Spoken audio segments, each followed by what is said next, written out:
గాయత్రీదేవి గారు ఇంకా రాలేదు. గాయత్రీదేవి మాత్రమే కాదు, మన ఏకాంతానికి భంగం కలిగించటానికి ఇక్కడికి నరమానవుడెవడూ రాలేడని హామీ ఇస్తున్నాను.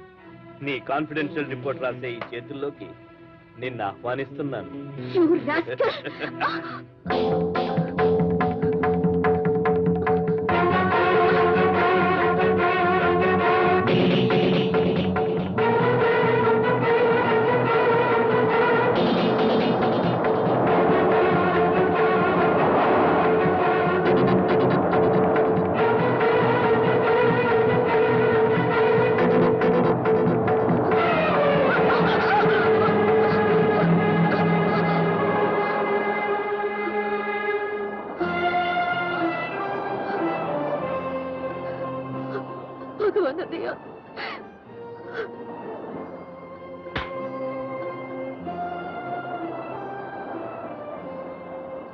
భయపడకమ్మా, నువ్వు ఇంటికెళ్ళు.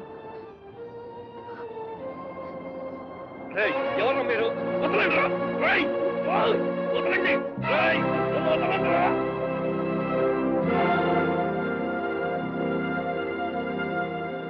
ఎవరా నువ్వు? ఎవర్రా మీరు? నేనేమనుకుంటున్నారు? నన్ను ఎందుకు కొట్టారు? నువ్వు ఎవరివైనా సరే, చేసిన పనిని కళ్ళారా చూశాను, వచ్చాను. శ్రీదేవికి ఉద్యోగం ఇప్పిస్తానని నమ్మించి బలవంతంగా ఆమె శీలాన్ని దోచుకుని ఆమెను నవ్వులు పాలు చేశావు. నీకు లొంగలేదని మేరీ సంసారంలో కలతలు లేపి కల్లోలం సృష్టించావు. నూర్జహాన్ని రేప్ చేసి ఆమె చావుకి కారకుడయ్యావు. చాలా, ఇంకా చెప్పాలా? నీకు తగిన న్యాయం చేయాలి కదా.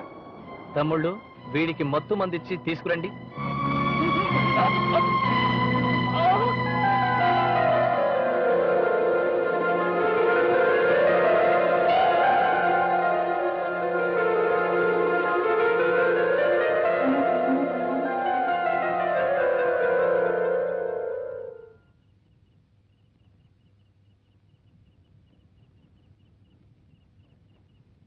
తమ్ముళ్ళు, ఈ పూలదండెందుకు? అన్నా, ఈ సృష్టికి అందాన్ని ఇచ్చింది ఆడది.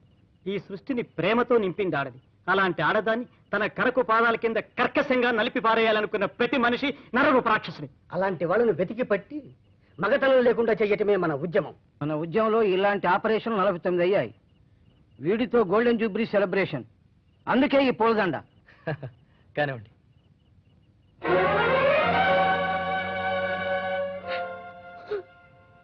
ఏమిటమ్మా ఇది? ఊరుకోమ్మా, ఊరుకో. ఇప్పుడు ఏం జరిగిందని?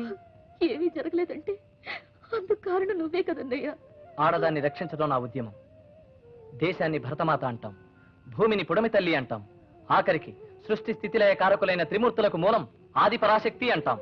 అటువంటి ఈ సృష్టిలో, ఈ భూమి మీద, ఈ దేశంలో ఉంటూ ఆడదాని వస్త్రాపహరణాన్ని వినోదంగా భావించే ధార్తరాష్ట్రుల చేత ఆర్తనాదం పలిగించడం నా కర్తవ్యం. అటువంటి ధూర్తులు ఎక్కడున్నా వెతికి వెతికి పట్టుకుని వారి ఆయువు పట్టుకొట్టడం నా ఆశయం. సారీ అమ్మా, నువ్వు ఏదో చెప్తే నేనేదో చెప్తున్నాను కదా. నేను ఆ విషయంలో అలాగే మాట్లాడతాను. బాధ్యత లేని భర్తని భూదేవి కన్నా మిన్నగా సహిస్తున్న నీ ఓర్పుకు నా జోహార్లు. నీ భర్త వచ్చి వెళ్ళైనట్లుంది, వెళ్ళమ్మా.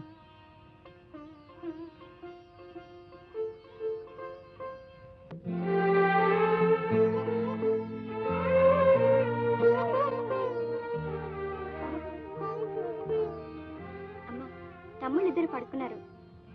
చాలా పొద్దుపోయింది, నువ్వు పడుకో అమ్మా ఝాన్సీ. నాన్న ఇంకా రాలేదా?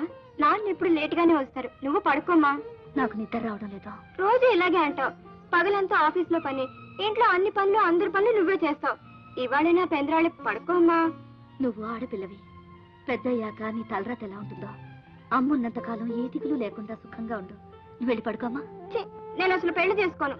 బాగా చదువుకుని నీకంటే మంచి ఉద్యోగం చేసి నిన్ను సుఖపెడతానమ్మా. నా ఆశలన్నీ మీ మీదేనమ్మా. నాకు నిద్ర రావట్లేదు, నీకు తోడుగా ఉంటాను. కబుర్లు చెప్పమ్మా. అమ్మ, నాన్న వస్తున్నట్టున్నాడు, నేను వెళ్ళి పడుకుంటాను.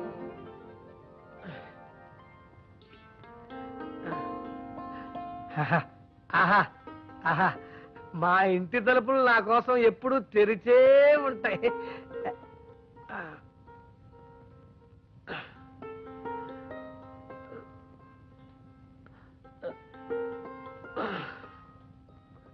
ఏమండి, ఈ రోజు ఏం జరిగిందో తెలుసా? ఏమండి, నేను చెప్పేది వింటున్నారా? మళ్ళీ చెప్పకు, వింటానికి కంపరంగా ఉంది. ఆ ప్రదీప్ గాడు, వాడికెంత ధైర్యం! ఆ ధైర్యం వాడికి నువ్వే ఇచ్చావు. మొగుడు ఉద్యోగం కోసం బీచ్ దగ్గర ఏకాంత స్థానానికి వెడితే ఏ మగాడైనా అడ్వాంటేజ్ తీసుకుంటాడు. నన్ను మీరు అనుమానిస్తున్నారా?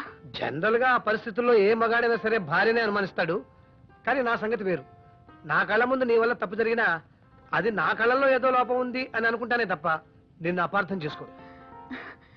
ఎంత మంచివారండి. మగాళ్ళ మధ్య పనిచేస్తున్నాను కదా అని మగాళ్ళ సంగతి అంతా తెలుసు అనుకోకు. అయినా నాకు ఉద్యోగం రావడానికి నీ హెల్ప్ కావాలా? నేనంత అసమర్థునే? సారీ అండి.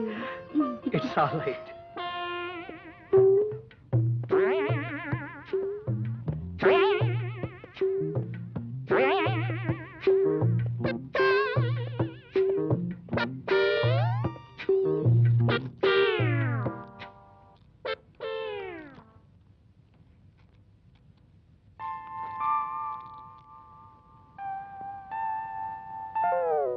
ఏమిటిది? నేనంటే వేళకోళంగా ఉందా? వెళ్ళండి వెళ్ళండి.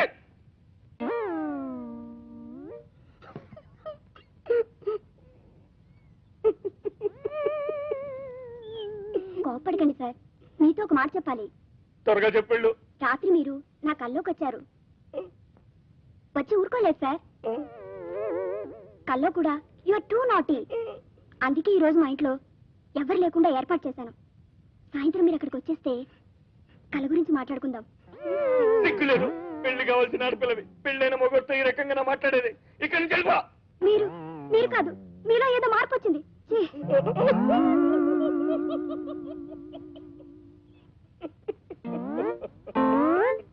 ఏమిటి సార్, మీలో మీరే ఏదో బాధపడిపోతున్నారు?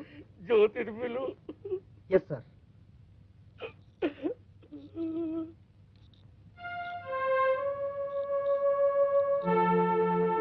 ఆ రోజు బీచ్కి వచ్చిన వాళ్ళు ఎవరు? వాళ్ళు నీకేమవుతారు?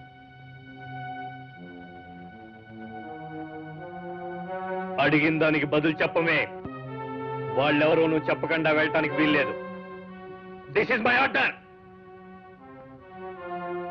ఆపద్బాంధవులు. ఆపద్బాంధవుల